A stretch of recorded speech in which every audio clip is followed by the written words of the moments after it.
Spring video, how original. To all you people out there who don't like politics, well, that's silly. So yesterday we had the Australian election and it was, interesting to watch how it all unfolded.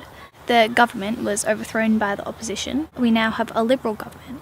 Australia, we're kind of weird in that our Liberal government is the conservative right-wing side and our Labor government is the more left-wing kind of liberal political area.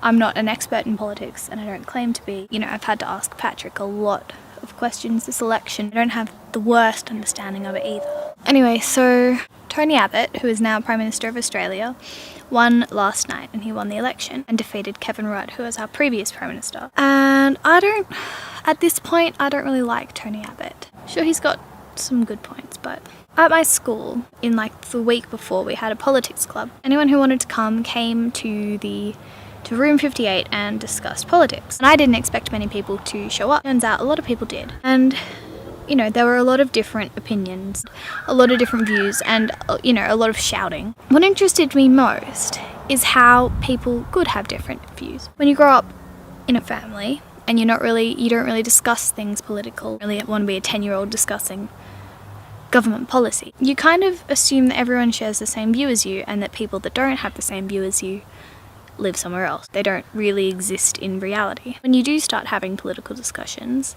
or, discussions on any kind of controversial topic with strong viewpoints from both sides, it's kind of interesting that other people could think different things. That sounds kind of simplified and, obvious that other people think different things. That it doesn't really kind of hit you until you start discussing things.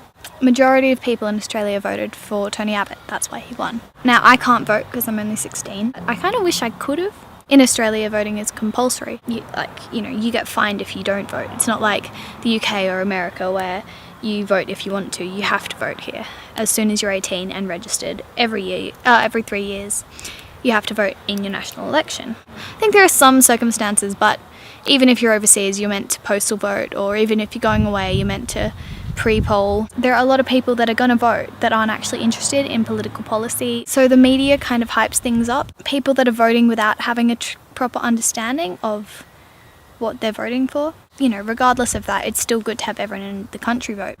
But it's actually kind of important to be interested in politics because it's kind of your life. Some of the policies won't affect you, sure, but a lot of them will. Even if they don't affect you right now, then they're probably going to when you get sick, when you want to go to university, you're going to be affected by those policies. And this is a post-election vlog, so, we've got our Prime Minister for the next 3 years. Just keep something in mind for the next election. Politics, affects everyone in the country, and you should stay in tune with it, because I think it's an important thing to do. Especially when you have to vote.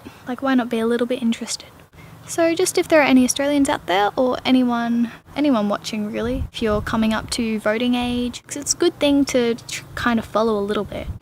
You don't have to be a politician, but knowing what's going on is definitely beneficial when it comes to casting your vote and helping out your country. That's my 2 cents on the matter. Next election is in 3 years, and I can vote then. Happy Sunday, everybody, here in springtime with my little kitty. Alright, see ya.